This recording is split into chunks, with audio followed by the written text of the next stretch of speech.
네, 은중유골 두 분과 함께합니다. 헬마우스 임경빈 작가 모셨고요. 어서 오세요. 안녕하세요. 미디어오늘의 노지민 기자 모셨습니다. 어서 오세요. 안녕하세요. 자, 오늘이 8월 18일 그날입니다. 네, D-Day입니다. 이동관 방송통신위원장 후보자 청문회가 있는 날인데요. 아마도 근래의 청문회 가운데는 아마 세간의 이목을 가장 집중시킬 청문회가 아닐까 이런 생각이 좀 드는데 그만큼 논란이 많았기 때문 아니겠습니까? 그렇죠.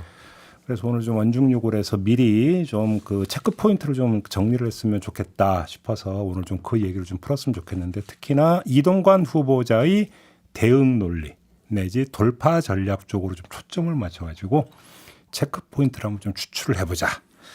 이런 취지의 말씀을 드리면서 한번 좀 이야기를 좀 시작을 해보죠. 우리 헬마는 네. 어떤 거를 좀 주목을 하십니까? 제가 사실 이제 오늘 준비를 한 게 그동안에 질문을 굉장히 많이 받았던 거에서 이제 착안을 한 거거든요. 그러니까 저렇게 많은 의혹들이 제기가 되고 그리고 이제 국정원 문건처럼 실제의 이제 문서를 통해서 입증이 되거나 혹은 뭐 사실상 입증이 되거나 본인은 아니라고 합니다만 이런 정도 수준의 의혹 제기가 됐다 그러면 이제 보통의 장관급 후보자들은 통상적으로 이제 낙마를 이미 했었을 시점인데 어떻게 해서 이동관 후보자는 낙마를 안 하고 결국 이제 인사청문회까지 올 수 있었느냐?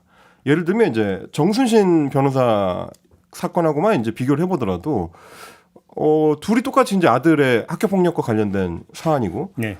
개입의 정도를 봤을 때 이동관 후보자가 결코 뒤지지 않는 것 같은 모양새인데 그럼에도 불구하고 왜 이동관은 낙마하지 않고 정순신은 낙마했는가?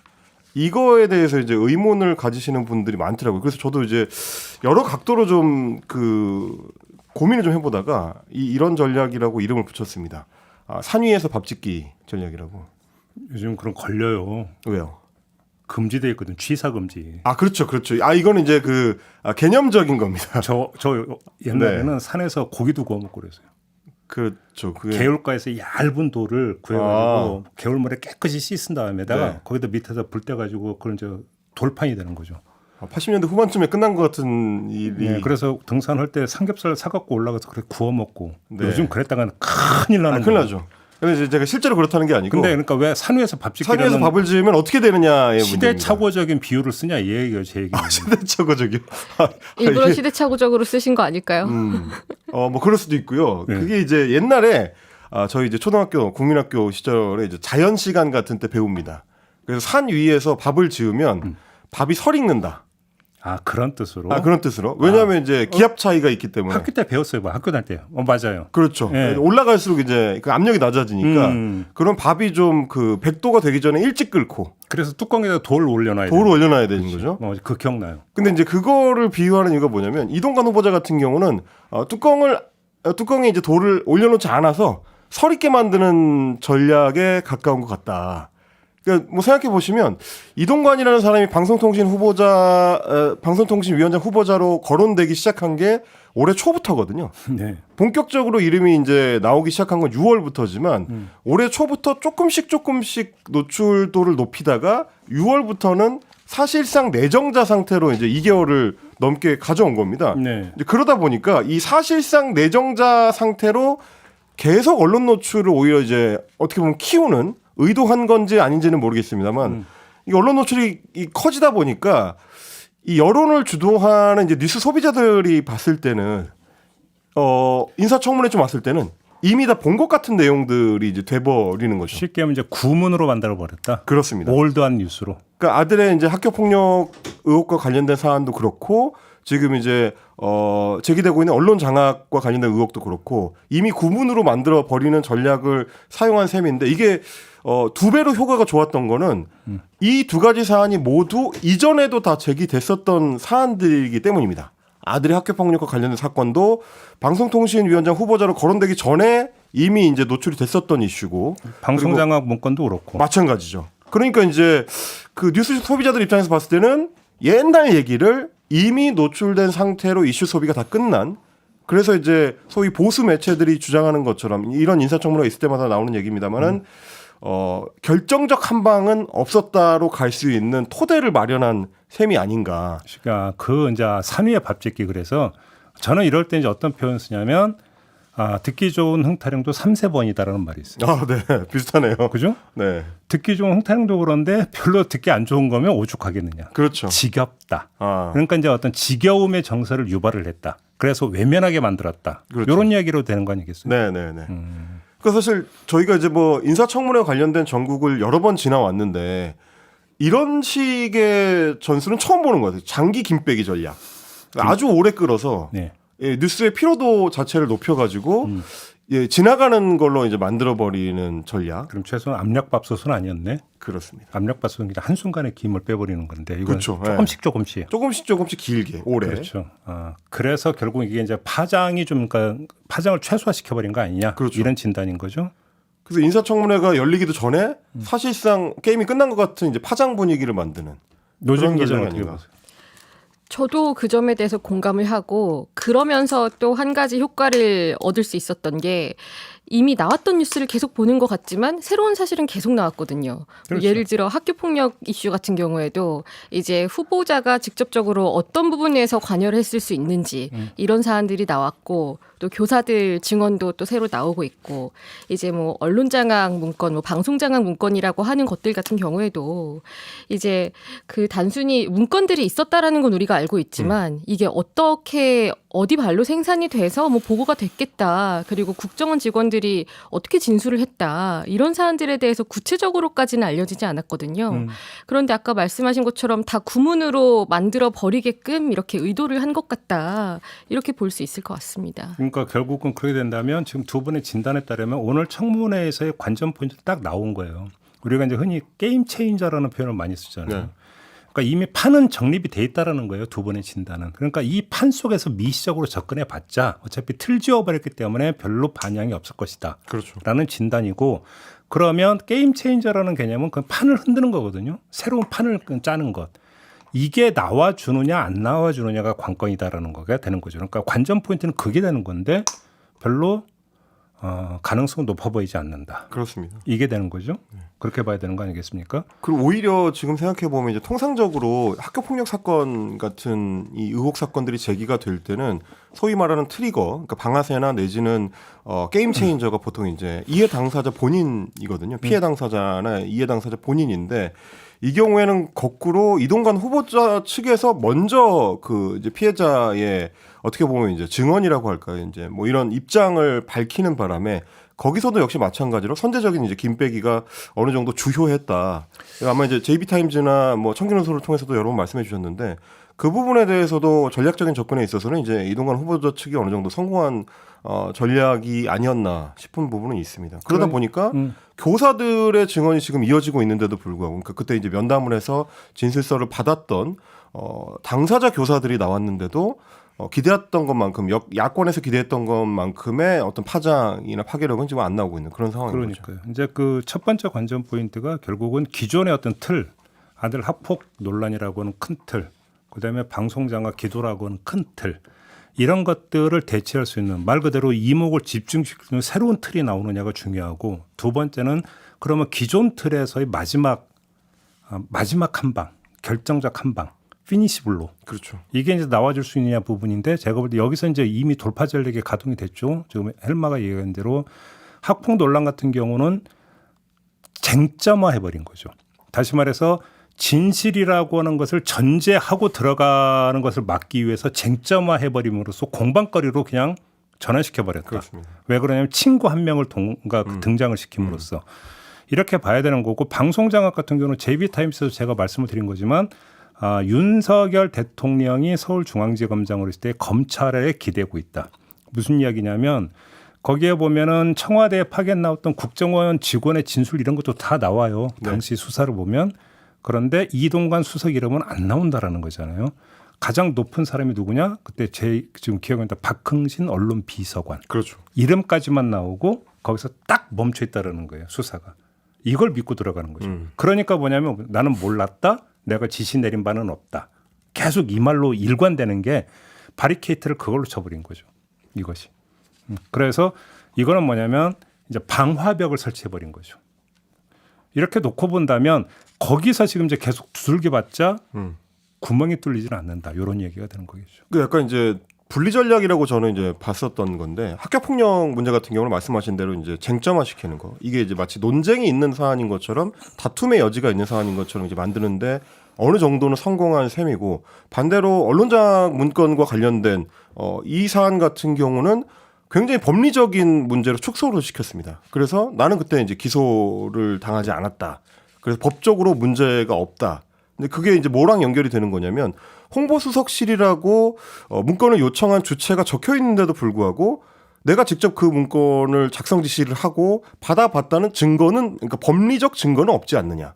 이런 거거든요. 근데 통상적으로는 사실 이제 그 정도 문건이 나오면 이미 정치적으로 책임을 져야 하는 상황이 되는 건데 그걸 건너뛰고 법리적으로는 문제 없다라는 이제 논지를 이제 내세우는 그런 상황에 조금 더 가까운 거 아니냐. 지금 말씀하셨던 것처럼 이제 서울중앙지검의 수사 상황에 기대고 있다는 것과 통하는 면인 것 같습니다. 그러니까 저는 그런 점에서 주목을 했던 게 초기부터 JB타임즈에서 그 얘기를 했는데 증인 채택이 되게 중요할 거다. 네. 그 얘기를 그렇죠. 했었어요. 왜 그러냐면 만약에 그 아들과 화해했다라고 하는 그 친구가 만약에 증인으로 나온다면 화해했다는 얘기가 일체 나오지 않고 있는 다른 친구들이 그러니까 증인으로 나올 수 있냐의 문제. 결국은 왜냐하면 쟁점화 부분을 돌파할 수 있는 유일한 어떤 그 지렛대는 그것이기 때문에 그렇죠. 방송장악 같은 경우도 마찬가지인 거죠. 그럼 그때 당시 박흥식 비서관이나 그때 홍보수석실에 일했던 사람들을 증인석에 세울 수 있는 것이냐. 그래서 그게 뭐냐면 설령 직접적으로 이동관 수석의 지시였다라는 어떤 진술까지 나오지 않는다 하더라도 연결고리를 만약에 보여줄 수 있는 청문회에서 이게 이제 상당히 중요한 관건이라고 봤는데 증인이 한 명도 없다라는 거 아니겠습니까? 참고인도 한 명도 없고 청문회에서. 네. 그러니까 어떻게 되느냐? 저지 전략에 야당은 속수무책으로 당했다. 이 이야기밖에 안 되는 거죠. 그래서 이 참고인도 증인도 없는 인사청문회의 어떤 전략적인 참고점을 제가 어제 좀 보게 된 게 뭐냐면 고민정 의원이 이제 페이스북에 공개를 한 서면 질의서가 있습니다. 네. 제가 이제 뭐 유튜브 보시는 분들을 위해서 이제 화면을 좀 준비를 해봤는데 거기도 보면 고민정 의원이 굉장히 길게 질문 요지를 쭉 그 사실관계를 나열을 해가지고 서면 질의를 합니다. 근데 이제 이동관 후보 측은 지금 보시는 것처럼 한마디로 그냥 짧게 언론 장악을 위한 의도는 없었다라든지 이미 설명했다라든지 그러니까 길게 답변도 하지 않고 그냥 딱 한마디로만 치고 나가는 전략을 쓰거든요. 이제 이렇게 되면 그냥 시간 태우기를 하겠다라는 인사청문회의 어떤 전략과도 어느 정도 맥락이 좀 통하는 그러니까 더 들어올 수 있는 여지가 없다고 자신하기 때문에 저렇게 좀 단답형으로 답변을 할 수 있는 거 아닌가 그런 생각이 드는 거죠. 그러니까 쟁점화 전략이라고 하는 것들이 그냥 공학적 전술적 측면에서 왜 유용하냐면 여론 시장에서 그것을 가지고 긴겨 만겨 이런 어떤 그 뭔가 갸우뚱거리는 반응을 유도한다라는 측면보다 더 중요한 건 청문회장에서 쟁점화의 어떤 거리를 여당 의원들한테 부여해 준다라는 거예요. 그렇기 때문에 야당 의원들의 공세를 여당 의원들이 차단하고 맞불을 놓을 수 있는 거리를 그러니까 제공해 준다는 점에서 이동관 후보자는 뒤에서 구경만 하면 된다. 요 측면이 또 되게 중요한 거거든요. 그 거리를 제공해 준다는 점에서 쟁점화 전략이라고 하는 것들이 어떻게 유용성을 갖는 것이냐. 요게 좀 이제 나온다고 봐야 되는 거죠. 이것이. 이렇게 놓고 본다면 저희가 근데 또 이런 건 있을 수가 있는 거죠. 히든 카드가 있을 수는 있는 거잖아요. 야당 입장에서는. 그리고 히든 카드로 한다면 당연히 공개를 안 했을 거고. 네. 그렇죠? 우리가 뭐 단정할 것까지는 없는 거 아니겠습니까? 근데 히든 카드가 있을 거라고 보십니까? 두 분은 어떻게 전망하십니까? 있을까라는 가능성은 뭐 놔둬야겠지만 지금 같아서는 글쎄요. 저는 히든 카드가 얼마나 나올지에 대해서는 그렇게 기대가 높지는 않은 것 같습니다. 그래요. 뭐 아까 말씀하신 것처럼 사실 게임 체인저가 되려면 결정적 증언이 이제 필요한데 어느 쪽이든지 간에요. 근데 그러려면 일단 증인 채택이 이미 됐어야 됩니다. 근데 5일 이제 전까지는 됐어야 강제성이 그렇습니다. 있기 때문에 날짜상으로도 이미 이제 증인 채택을 할 수 있는 시간이 좀 지난 상태고 다만 이제 민주당 쪽에서는 참고인 같은 경우는 당일이라도 합의가 되면은 뭐 필요한 경우 부를 수 있다라고 했습니다만 여당에서 이제 그거를 합의해 줄 것 같지는 않기 때문에 청문회장에서 상황을 뒤집을 수 있는 어떤 결정적인 한 방이 나올 것이냐 이게 다소 좀 의문이 들고요. 또 하나는 피해 학생 지금 이제 증언을 하지 않은 입장을 밝히지 않은 피해 학생을 소위 이제 이 입장을 밝힐 수 있는 정도로 설득을 했다면 이미 공개를 하지 않았겠느냐. 인사청문회까지 오기 전에. 네, 그런 생각이고 또 오늘 이제 그 경향신문이라든지 뭐 YTN이라든지 단독 기사들이 나오고는 있습니다만 사실은 이미 공개됐었던 그 하나고등학교 전 선생님들의 이제 증언을 추가 보충하는 정도에 그치고 있어서 뭔가 추가적인 얘기들을 더 끌어내지는 못한 것 같다라는 좀 직감을 저는 좀 하고 있습니다. 사실 학교폭력 피해자들이 이렇게 전면에 이슈가 되는 현장에 나서서 증언을 한다는 건 너무 쉽지 않은 일이기 때문에 그렇게 부담을 주기 어려운 상황이라는 걸 뭐 다 알지 않을까 생각도 들고 지금 아까 고민정의원실에서 질의한 것에 대한 그 답변서를 잠깐 보여주셨잖아요. 진짜 거의 몇천 페이지의 이런 답변서를 보면 굉장히 단답형인 게 많고 똑같은 답이 중복되는 게 많거든요. 그래서 아까 그 김빼기 전략을 얘기를 해주셨는데 이제 소위 말하는 뭐 언론 통제 문건, 뭐 방송 장악 문건 이런 걸 보면은 전부 다 모른다라는 답변밖에 없어요. 그런데 이 모른다라는 것들을 보다 보면 미묘하게 모르지만 뭐라고 얘기했는지 좀 분류가 되는 것들이 있거든요. 그래서 오늘 청문회에서 이 문건에 대해서 이야기를 한다면 조금 디테일한 부분의 답변을 직접적으로 이끌어낼 수 있으면 좋겠다라는 생각에서 조금씩 나눠보면은 우선 국정원 문건 같은 경우는 이제 국정원에 지시한 적도 보고받은 적도 본 적도 없어서 알지 못한다 이렇게 이야기를 했어요. 뭐 저희가 이 자리에서도 많이 이야기를 했던 그 수사 과정에서 드러난 그 라디오 시사 프로 편파 방송 실태 및 고려사항 이런 류의 문건들인데 이거 관련해서 좀 어제 의미심장했던 것이 그 국정원장이 또 이 국정원 문건을 언급을 했거든요. 국회에서 국정원장도 이 문건을 본 적이 없다. 그리고 뭐 추가 조사 같은 것들도 하지 않았다. 그러니까 어떻게 보면은 굉장히 뭐 가이드라인처럼 보일 수 있는 주장을 한 거예요. 이 부분을 좀 한번 눈여겨봐야 될 것 같고 그리고 또 하나는 이제 모른다고는 하지만 해당 사안에 대해서 아는 바가 없다라고 이야기한 것들. 이건 이제 뭐 소위 말하는 문화예술계 블랙리스트 문건 같은 것들에 대한 이야기인데 이게 국정원 문건을 본 적이 없다고 하더라도 좀 답변할 수 있는 질문들이 포함이 된 것들이었어요. 뭐 예를 들어서 이런 문건이 생산이 된 것 자체를 부정하냐? 아니면은 뭐 책임자였던 후보자 보고자 결재 없이 이런 게 만들어지는 게 가능하느냐?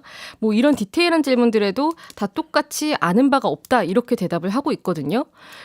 이런 사안이 이제 청문회장에 올라오면 했냐 안 했냐 좀 이렇게 호통을 치듯이 질문을 하는 경우가 많은데 그것보다는 직접적으로 관여를 했을 정황에 대해서 좀 세부적으로 물어보는 게 필요할 것 같고 그리고 이제 좀 어느 정도 사실을 시인한 유형 같은 경우는 뭐 예를 들어서 이동관 대변인이 보고자로 올라간 그 2009년 청와대 문건 같은 경우들 그리고 이제 뭐 그 사안이 좀 어느 정도 구체적으로 나온 건 뭐 VIP 전화 격려 필요 대상 언론인 같은 것들이잖아요. 이런 것들에 대해서는 뭐 이 문건 자체를 언론 보도를 통해서 알았다 이렇게 주장을 하고 있고 또 다른 하나는 이제 완전히 문건이 있었다는 걸 인정을 하면서 문건 작성의 정당성을 주장하는 유형이 또 하나가 있거든요. 그게 유일하게 조선일보 문제보도 모니터링 이게 있습니다. 그러니까 이제 문건에 따라서 본인의 이름이 언급이 됐느냐 되지 않았느냐에 따라서 굉장히 다른 답변 태도를 보이면서 사실 모른다는 게 다 같은 모른다가 아닌 거거든요. 뭐 이런 차이에 따라서 어느 정도 책임이 있는지를 밝혀야 될 것 같고 그리고 그 박흥신 비서관 이야기가 종종 나왔잖아요. 근데 이동관 그 후보자 회고록 도전의 날들이라는 걸 보면 박흥신 비서관이 언급되는 부분이 있거든요. 이제 홍보수석 되자마자 이제 대통령실장 주재수석회의에서 공보 현안 논의할 걸 가장 먼저 제안을 했다. 그러면서 이제 공보 현안 회의를 신설해서 뭐 당일 관련 부처에서 발표할 메시지 내용이나 뭐 청와대 대응이나 뭐 부처 간 정책 조율을 어떻게 할지까지 그런 결정을 했고 박흥신 비서관 주도로 각 비서관실별로 주요 이슈를 취합했다. 뭐 이런 이야기를 하면서 뭐 4대강 미디어법 처리 이런 것들을 좀 다뤘다고 밝힌 적이 있어요. 그러니까 이렇게 박흥신 비서관이 중요한 역할을 하면서 언론 현황에 대해서 논의를 했다면 뭐 직접적으로 사찰 문건을 보지는 않았더라도 이런 회의가 이런 문건을 생산하는 구조로 이어질 수 있다는 점을 잊지는 말아야 될 것 같습니다. 자, 여기서 하나 미묘한 지점이 하나 있는데요. 혹시 두 분은 그런 생각을 하셨습니까? 그러니까 방송장악 문건 관련해서 이동관 후보자는 난 그때 사법 처리 받지 않았다. 네. 고로 나는 아무 문제가 없다. 이 논리를 계속 펴왔잖아요. 그러면 이 논리에 대한 야당이나 언론의 대응을 한번 꼼꼼히 살펴보셨습니까? 언론에서 주로 이제 해석하는 내용은 이미 이제 수사가 이루어졌었던 2017년, 18년에는 공소시효인 이제 7년을 지난 상태였기 때문에 바로 그거예요. 이렇게만 해석하고 있죠. 저는 그게 패착이라고 보는 거예요. 그런 어떤 대응 논리 자체가 저는 패착이라고 보는 거죠. 그 얘기는 공소시효가 지났기 때문에 조사를 안 했고 처리를 안 한 것이다라는 논리는 여기에는 어떤 지금 빈 구멍이 있는 거냐면 당시 검찰 수사는 아무 문제가 없었다. 내지 문제 삼을 소지가 별로 없다라는 걸 깔고 있는 거예요. 그렇죠. 네. 맞죠? 네. 그러면 만약에 그때 검찰이 수사가 미완이었고 부실이었다. 라고 만약에 고리를 걸었으면 어떻게 될 것이냐라는 문제예요. 그리고 이 문제를 얼마든지 제기할 수가 있었어요. 왜 그러냐면 허다하게 문건이 많이 나왔어요. 나중에 영포 빌딩에서 나온 문건까지 윤석열 의원이 입수해 계속 보도가 됐잖아요. 네. 그렇게 수많은 입증 자료가 있음에도 불구하고 왜 이동관 전 홍보수석을 단 한 번도 불러서 조사하지 않았느냐. 이거는 사법 처리를 하느냐 마느냐와는 무관하게 그렇죠. 사건의 진실이 무엇이냐에 있어서 개통이 어떻게 되는가를 규명해내는 작업을 했어야 되는데 검찰은 거기서 멈춰버렸다고 하는 이 지적을 했었어야 돼요. 그렇죠. 그리고 이미 그때 경향신문이 보던 걸 보면은 이걸 해가지고 서울중앙지검이 수사 결과 보고서를 위에 올린 걸 보면 방송 장악을 주도한 주체로 홍보수석실로 명기가 되어 있다고 그래요. 저는 이게 검찰 당시 수사 행태에다 문제 지적의 중요한 근거라고 보는 게 이런 건 보통 국정조사를 해서 나오는 결론이에요. 네. 왜 그러냐면 수사는 범죄를 저지른 사람에 대한 처벌을 목적으로 하기 때문에 특정인이 적시가 돼야 되는 거예요. 그렇죠. 그러면 홍보수석실에 누구에 의해서 주도가 됐는가가 적시가 됐었어야 되는 거죠. 근데 그게 그냥 홍보수석실로 뭉뚱그려 버렸기 때문에 지금 이동관 후보자가 저 얘기를 하고 있는 거거든요. 그러면 이 얘기는 뭐냐면 당시 이 수사가 가다 말았다라는 얘기가 되는 거예요. 그래서 검찰 수사 결과를 토대로 당신이 정당성을 이야기하지만 사실은 검찰 수사 자체가 그 근본적으로 문제가 있었다는 점을 제기를 했어야 되는데 없다라는 거예요. 지금까지 야당도 그 문제를 한 번도 제기를 하지 않고 언론도 그 문제를 제기를 하지 않아요. 이렇게 되어버리니까 오히려 역으로 아주 아이러니한 현상이 나오는 게 이동관 수석이 당시 검찰의 수사 결과를 토대로 자기 정당화를 펴고 있다는 거예요. 그렇죠. 그런데 만약에 당시 수사의 문제점을 만약에 계속 고리로 걸었다면 그 당시 수사의 총책임자인 윤석열 서울중앙지검장과 지금 인사권자인 윤석열 대통령 매치가 되는 거예요. 그러니까 여기서 하나의 어떤 틀이 그러니까 형성이 되는 거죠. 놓쳐버렸다는 거죠. 그런 점에서. 사실 그래서 이제 저도 그 언론들의 그 해석에 좀 의문이 드는 게 뭐냐면 이동관 후보자 같은 경우는 홍보수석에서 공직이 끝난 게 아니고 그 뒤에도 이명박 정부가 마무리될 때까지 이제 특보로 계속 언론 관련된 부분에 일정 정도 개입을 했었거든요. 네. 근데 이제 그 당시 서울중앙지검의 이제 수사 상황을 보면 주로 문건도 이제 2008년, 2009년, 2010년 정도의 문건들에서 수사가 멈춰 있습니다. 그러니까 그 뒤에는 청와대에서 어떻게 언론에 대해서 이제 태도를 가지고 접근했었는지에 대한 추가적인 수사가 이루어지지 않았거나 마치 누락된 것처럼 보이는 맥락이 있거든요. 근데 그러다 보니까 이게 2010년에 수사가 멈춰서서 7년의 공소시효가 지났다라는 논리가 되는 건데 그럼 그 뒤에는 왜 수사를 안 했느냐?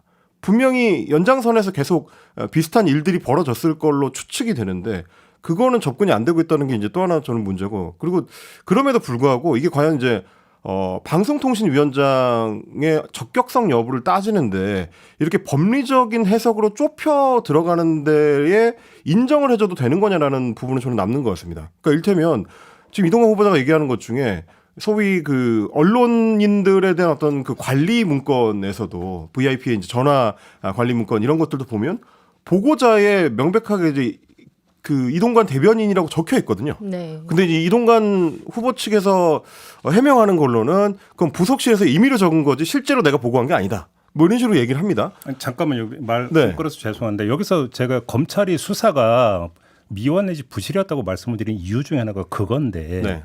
그때 국정농단 사건 수사가 쭉 진행될 때 사건 그 대상 중에 하나가 화이트리스트, 블랙리스트였어요. 그렇죠? 그러면 자 어떤 특정 언론인을 분류를 해가지고 뭐를 한다라고 하는 것 자체가 화이트리스트, 블랙리스트의 같은 범주에서 다뤄져야 되는 수사 사안이냐 아니냐라고 하는 중요한 쟁점이 여기서 그러니까 제기가 돼요.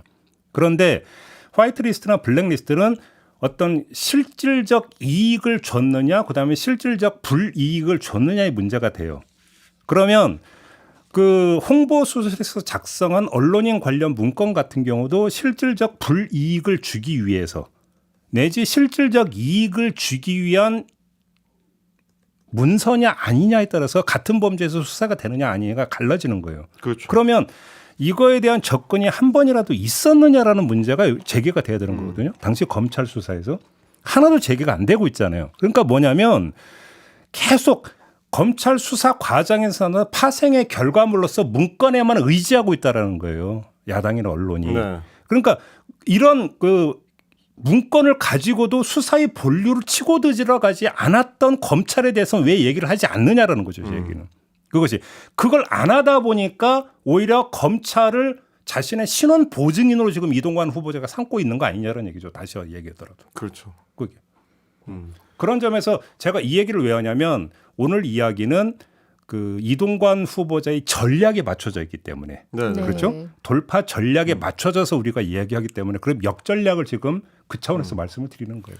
네, 저는 좀 그럼에도 불구하고 이 사안을 보면서 계속 좀 허망하게 느껴지는 게 방송통신위원장이거든요. 근데 방송통신위원장이라는 게 지금 저희가 후보자 청문회를 하는 게 단순히 어떤 그 법리적인 재판을 하려고 좀 기다리고 있는 게 아닌데 본인의 이름이 명시된 책임자로서의 혹은 보고자로서의 본인의 이름이 명시된 문건이 나왔는데도 불구하고 나는 법적으로 처벌을 받지 않았으니 이제 아무 책임이 없다.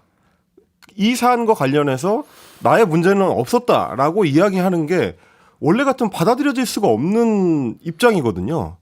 사실 근데 그렇게 따지면 후쿠시마 오염수 방류도 여론조사에 보면 60%가 넘는 국민이 반대하고 있고 그렇죠. 하는데 아랑곳하지 않잖아요.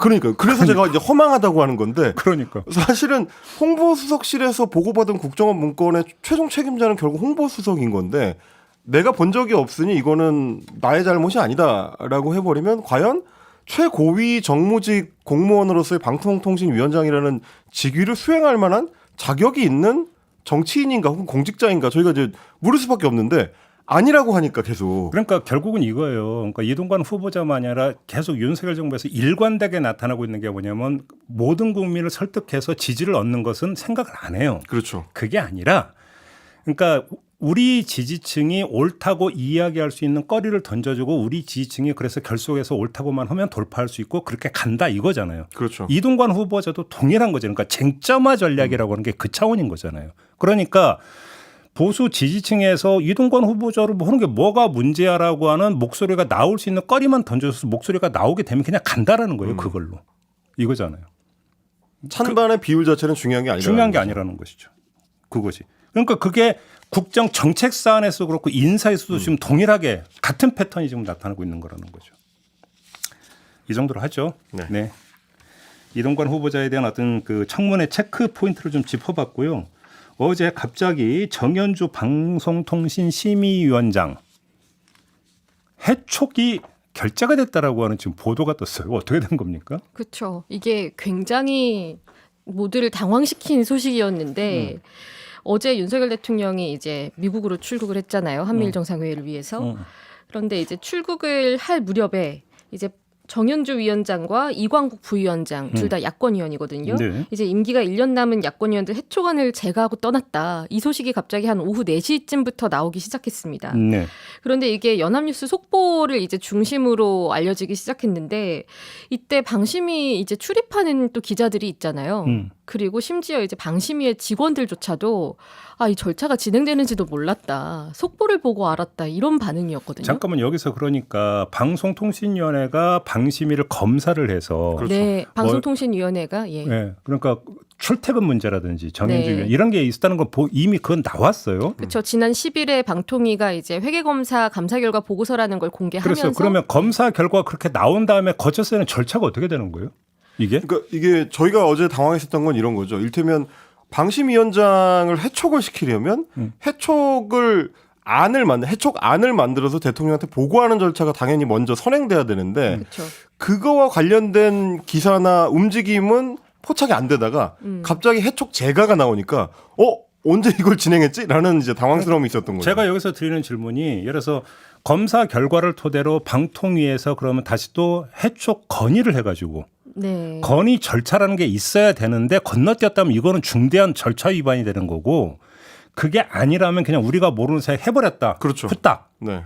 그러면 그 절차 위반이 아닌 거고 이걸 이제 물어보는 거거든요. 이제 인사혁신처에서 했다고 하는 거거든요. 이전에 이제 방통심의위의 이런 상임위원들에 대해서 해촉안 같은 게 올라올 때는 그 방심위 내부에서 또 논의가 이뤄지고 그렇게 해서 뭐 결재가 이뤄지는 그런 추진되는 과정으로 이뤄졌다면 이번에는 사실 이 방송통신위원회가 회계검사 결과 내놓고 나서 뭐 그동안 업무 추진비 관련해서 KBS 이사장이라던가 이렇게 해임 추진이 되었기 때문에 이걸 근거로 뭔가 하겠구나라는 건 어느 정도 전망이 되었지만 이게 실제로 어떻게 추진되는 절차에 대해서는 공개가 안 되고 있다가 그냥 갑자기 정광석화처럼 이루어져 버린 거예요. 그 사실 이게 네. 인사혁신처에서 해촉안을 올렸다는 거는 어떻게 보면 이제 방심위원장을 공무원 중에 1인 정도로 이제 취급한 네. 걸로 느껴져가지고. 알겠습니다.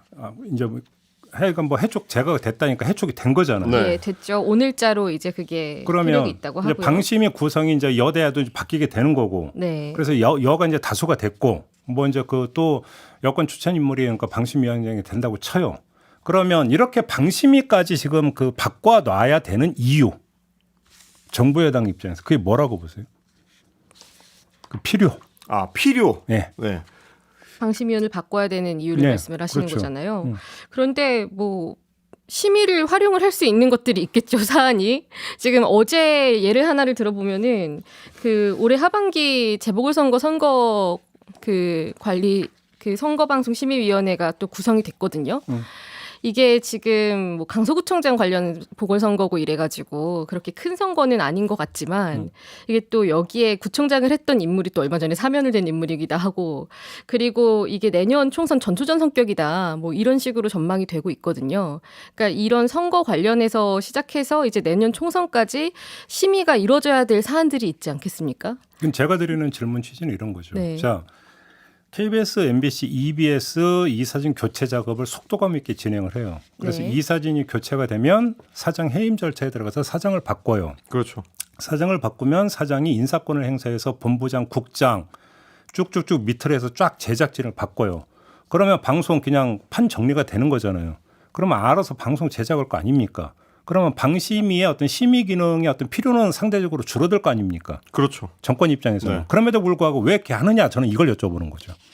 아니 근데 이제 이게 기왕이면 다 바꾸면 좋다 쪽에 저는 조금 더 가깝다고 보긴 하는데 이중포석이다. 그렇죠. 근데 다만 이제 방심위를 정부에서 컨트롤하기 조금 더 쉬워지면 특히 이제 방심위가 갖고 있는 것 중에 이 제재 심의 규정에 따라서 이제 제재할 수 있는 여러 그런 어떤 권한들이 있으니까 특히 이제 현업에 종사하고 있는 현장 제작진들 입장에서는 일테면 이제 법정 제재를 받게 될 경우 뭐 주의라든지 아니면 뭐 이제 프로그램에 대해서 이제 정정을 해야 된다라는 이제 게 나온다든지 그래서 이제 중징계가 나올 경우에는 인사불이익까지도 직접 연결되는 거기 때문에 만약에 방심위에서 그런 움직임을 보이게 된다면 현장 제작진 입장에서는 뭐 당연히 부담을 아예 안 가질 수는 없는 거라. 쉽게 말하면 이제 위축 효과와 이제 자체 검열 기능이 그렇습니다. 이제 작동이 될 거다. 당연히 이제 그런 얘기가 나올 것 같고, 근데 저는 그 이상인 것 같아요. 그게 뭐냐면 방송국 그 제어가 과정에서 법정 제재 건수와 이 누적 부분이 그냥 감점 요인이 되는 거예요. 굉장히 중요한 네. 관점 요인이죠. 자, 그런데 여기서 저희가 이제 이 문제를 계속 다루면서 지금 현 정부가 궁극적 지향점이 뭐냐? 정말로 일공형 다민형으로 가려고 하는 것이냐? 그러면 다민형으로 간다면 그러면 그 사전 절차가 뭐가 되겠는지를 우리가 한번 따져봐야 되는 거예요. 사전 절차가. 그러면 거기서 이미 그 하나의 어떤 단편이 나온 게 국회 과방위 소속 국민의힘 의원들이 집단적으로 의견 표명을 했죠. KBS, ETV 폐지를 주장을 한 바가 있어요. 폐지라고 하는 것은 제어가를 주지 않는 거예요.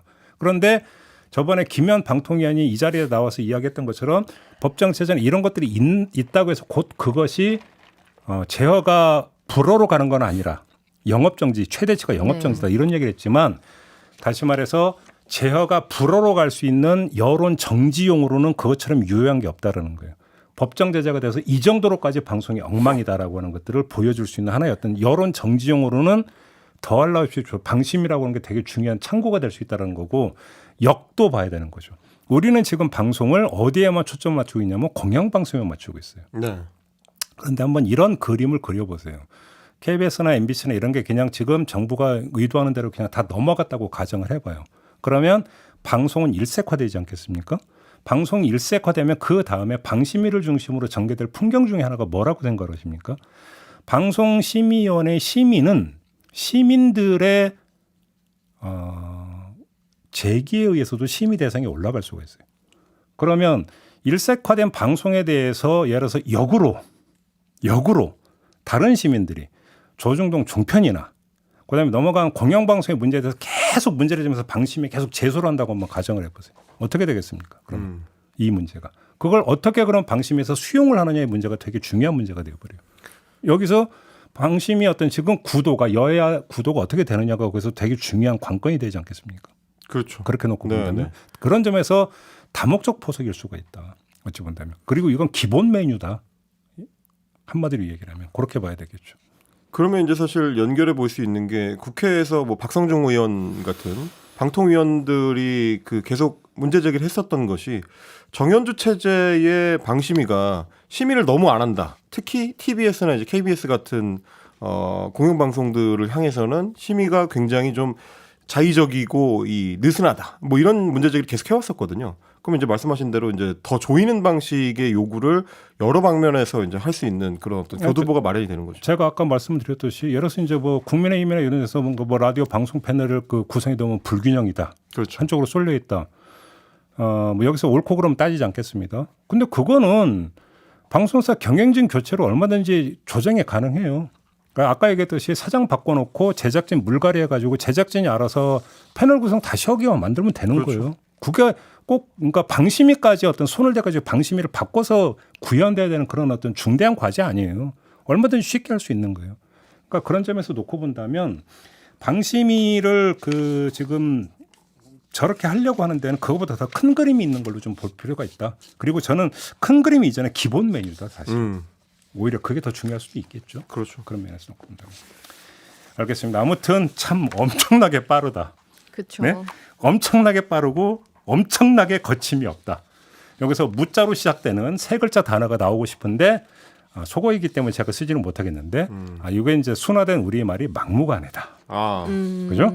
네, 그죠? 근데 대포. 막무가내는 뭔가 좀 어감이 약간 좀 그래갖고 그 무 땡땡이 제일 좋은데, 그죠? 네, 그런 것 같다. 이런 말씀을 드리면서 오늘 언중요구로 마무리하죠. 네, 아무튼 두 분도 오늘 이제 이동관 후보자 청문회 열심히 보셔야 될 거 아닙니까? 네, 그렇죠. 알겠습니다. 10시부터죠? 네. 1시간 남았네.